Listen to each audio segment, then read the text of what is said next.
আরজিকর কাণ্ডে এবার কেঁচো খুঁড় থেকে উঠে রাজ্য পুলিশের হাত থেকে সিবিআইয়ের হাতে গেছে তদন্তভার। তাও কলকাতা হাইকোর্টের প্রধান বিচারপতি টিএস শিবজ্ঞানমের চরম নির্দেশে। আর সিবিআইয়ের হাতে তদন্তভার যেতেই কিন্তু রীতিমতো রাজ্য রাজনীতিতে শোরগোল ফেলে দিয়েছেন সিবিআই আধিকারিকরা।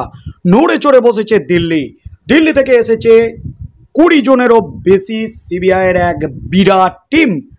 উচ্চপদস্থ আধিকারিকরা তেড়ে ফুড়ে তদন্ত চালাচ্ছে, তল্লাশি চালাচ্ছে রাজ্যে এই আরজিকরের মৃত্যু এবং নৃশংসভাবে ধর্ষণ করে খুন কাণ্ডে। আর এই কাণ্ডেই কিন্তু এবার একেবারে ধরা পড়ল মেন মাথা। প্রথমেই কিন্তু বড়সড় সাফল্য সিবিআইয়ের। একাধিক ব্যক্তিকে জেরা করেছে সিবিআই আধিকারিকরা, একাধিক জনকে জেরা করে রীতিমতো চাঞ্চল্যকর তথ্য হাতে পেয়েছে। এমনকি আজ সিবিআই আধিকারিকরা পৌঁছেছিল মৃতা চিকিৎসকের সোদপুরের বাড়িতে, তার পরিবারের সাথে কথা বলেছিলেন সিবিআইয়ের আধিকারিকরা। আর সেখান থেকেও কিন্তু কিছু চাঞ্চল্যকর তথ্য উঠে এসেছে। আর এই তথ্যের উপর ভিত্তি করেই কিন্তু এবার একসাথে 3 উইকেটের পতন। এবার একসাথে 3 মাথাকে পাকড়াও করলো সিবিআইয়ের সন্দেহের লিস্টে যে 3 মাথা, তাদের নাম সামনে আসতেই কিন্তু রীতিমতো শোরগোল পড়ে গেল একেবারে রাজ্য রাজনীতিতে। একেবারে তাদের জেরার জন্য তলব করলো সিবিআই। এবং যে খবরটা উঠে আসছে তার মধ্যে রয়েছেন এমন এক মাথা, তাকে কিন্তু মুহূর্তে গ্রেপ্তার করতে পারে সিবিআই, কারণ রাজ্য জুড়ে তার গ্রেপ্তারির দাবি উঠে গেছে। তাকে নিয়ে কিন্তু কলকাতা হাইকোর্টও একেবারে চরম নির্দেশ দিয়েছে। তিনি হলেন সন্দীপ, আরজিকর হাসপাতালের প্রাক্তন অধ্যক্ষ সন্দীপ, যার বিরুদ্ধে একেবারে চাঞ্চল্যকর অভিযোগ সামনে আসছে। সন্দীপের একের পর এক কুকীর্তি সামনে আসছে। তিনি আরজিকর থেকে ইস্তফা দিতেই কিন্তু তড়িঘড়ি তাকে অন্য হসপিটালে পাঠানো হয় বিকেলের মধ্যে। আর এই নিয়েই কিন্তু ফুঁসে উঠেছেন কলকাতা হাইকোর্টের প্রধান বিচারপতি। রাজ্যের ভূমিকা নিয়ে প্রশ্ন তুলে দিয়েছেন কলকাতা হাইকোর্টের প্রধান বিচারপতি টিএস শিবজ্ঞানম, যেখানে রাজ্যের স্বাস্থ্যমন্ত্রী মুখ্যমন্ত্রী মমতা ব্যানার্জি প্রথম দিন থেকেই কিন্তু তিনি অভিযুক্তের ফাঁসির দাবি করছেন। সিবিআইকে তদন্তভার দিয়ে দেবেন এমনই দাবি করেছিলেন মুখ্যমন্ত্রী মমতা ব্যানার্জি। রবিবার পর্যন্ত সময় দিয়েছিলেন রাজ্য পুলিশকে, কিন্তু কলকাতা হাইকোর্ট সেই সময় দিল না। কলকাতা হাইকোর্টে মামলা যেতেই কিন্তু তড়িঘড়ি সিবিআই তদন্তের নির্দেশ দিয়েছে কলকাতা হাইকোর্ট। আর তার মধ্যেই কিন্তু এবার একেবারে 3 ডাক্তারকে ডেকে পাঠালো সিবিআই।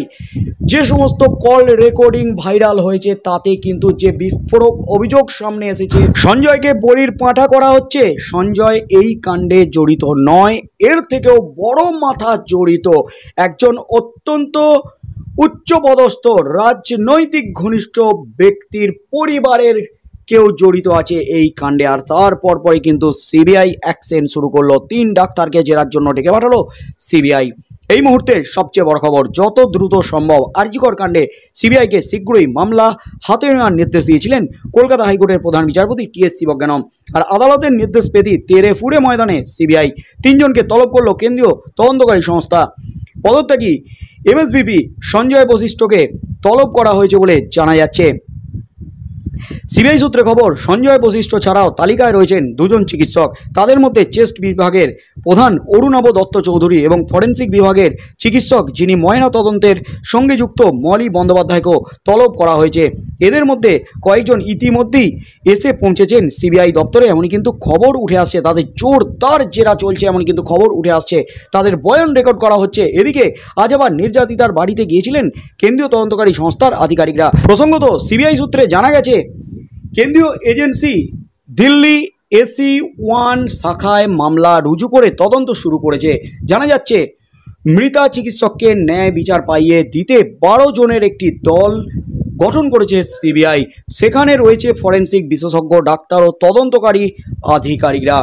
তদন্তের মূল দায়িত্বে রয়েছেন দিল্লির অফিসাররা, সাহায্য করবে কলকাতার স্পেশাল ক্রাইম ব্রাঞ্চ।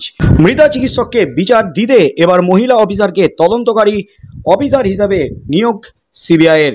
অতিরিক্ত পুলিশ সুপার পদমর্যাদার অফিসার হিসাবে নিয়োগ করা হয়েছে। তার মধ্যে কিন্তু 3 জনকে জেরার জন্য ডেকে পাঠিয়েছে একেবারে সিবিআই দপ্তরে চলছে জোরদার হাই ভোল্টেজ জেরা। বয়ান রেকর্ড করা হচ্ছে এবং তার সাথে সাথে গ্রেপ্তার হতে পারেন আরজি করের প্রাক্তন অধ্যক্ষ সন্দীপ, কারণ সন্দীপকে একেবারে লম্বা ছুটিতে পাঠিয়েছে কলকাতা হাইকোর্ট। চরম অ্যাকশন নিয়েছেন প্রধান বিচারপতি টিএস শিবজ্ঞানম, তাকেও কিন্তু জেরার জন্য ডেকে পাঠানো হচ্ছে এমন কিন্তু খবর উঠে আসছে সিবিআই সূত্রে।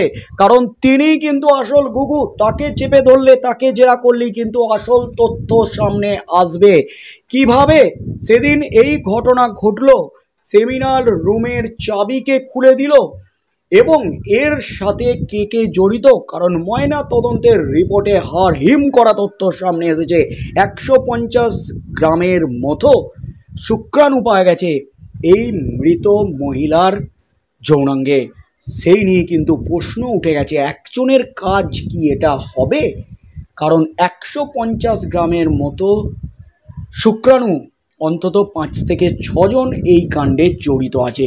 সঞ্জয়কে রীতিমতো বলির পাঁটা করা হয়েছে, বিস্ফোরক দাবি করা হয়েছে বিভিন্ন মহল থেকে। অডিও ক্লিপ ভাইরাল হচ্ছে একের পর এক।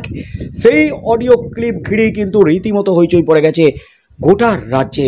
তার মধ্যেই কিন্তু যে চাঞ্চল্যকর তথ্য সামনে এলো, এবার কিন্তু 3 চিকিৎসককে, তার মধ্যে চেস্ট বিভাগের এক চিকিৎসকও কিন্তু হাই ভোল্টেজ জেরা চলছে। এই জেরায় কি তথ্য উঠে আসে, কেঁচো খুঁড়তে কে উঠে বেরিয়ে আসে কিনা, এবং এই জেরায় মেন মাথার নাম সামনে আসে কিনা, সন্দীপের নাম সামনে আসে কিনা, যিনি অধ্যক্ষ।